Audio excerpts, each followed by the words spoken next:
Hey everybody, it's your friend Jason Pound here answering the top questions asked about the Oklahoma real estate market.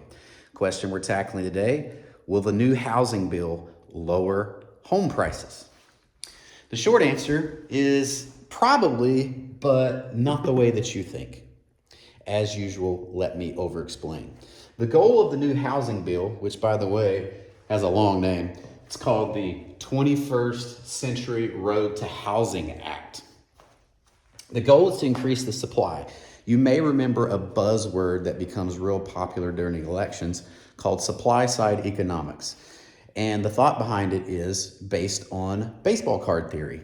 A Babe Ruth baseball card is valuable because there's a low amount of them and they are highly desired, which makes them more valuable. Whereas if you look at a Jason Pound baseball card, there's a low supply and it's not desired at all. Jason Pound baseball card is worthless. Then you take some player who played 3 or 4 years in the league, made a great living, but did not make history. There's a large supply of their baseball cards and they're not desirable. And their prices are barely above 0 cents per card. Utilizing that theory, the idea is if we can increase the number of houses that are available to be bought, it will lower pressure on home prices. The problem is the federal government is always working in arrears. They don't see bubbles till it's too late. They don't see crime till it's too late. They don't see systemic issues until it's too late. So what is happening, they are trying to increase the supply, and the measures that they're going to be taking over here are going to slowly increase the supply over time. So you're not going to see housing prices drop today. You're going to see the appreciation rates of houses be smaller over time so that your house will go up in value more slowly over time. So yes, it impacts your home prices over the long term, not the short term, and your home will not grow to as large a value as quick because of this bill if they get what they want. Now, what do they want? 3 main talking points that the bill is going to do.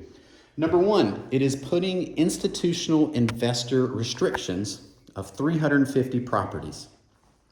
Now, you and I both know that you can paperwork your way around most of the federal regulations out there. But the way it's designed is if you are an institutional investor, you are capped at owning 350 properties.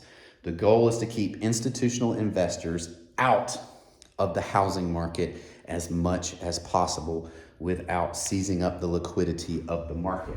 So by you having to compete against less institutional investors, theoretically, there are less buyers in the market, theoretically making you have to compete less, theoretically stabilizing, possibly even lowering prices.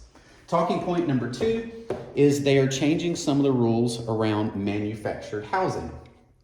Everybody knows that you can get way more house from a manufactured house at a price per square foot than you can for a brick and mortar or frame house that's not a manufactured home. The problem is the lending rules are quite rigorous around manufactured housing. Currently, when a home is manufactured, there is I'm missing the term right now, I'm just going to use metal. There's a metal chassis underneath the manufactured home that is required. That requirement is being taken away, which is going to allow a lot of rural properties which could not be lent on, which limited them to only cash buyers. Those should, in January, start being eligible for lending programs again. On the flip side, though, the supply side, the manufactured home makers are probably going to take advantage of that and start making manufactured homes of lesser quality with lesser materials. And in my opinion, manufactured homes are going to be less reliable than they have ever been. But regardless, out in the boondocks where manufactured homes are really, really common, this is going to open up the market and allow more people to get more loans on more properties, creating more options for buyers.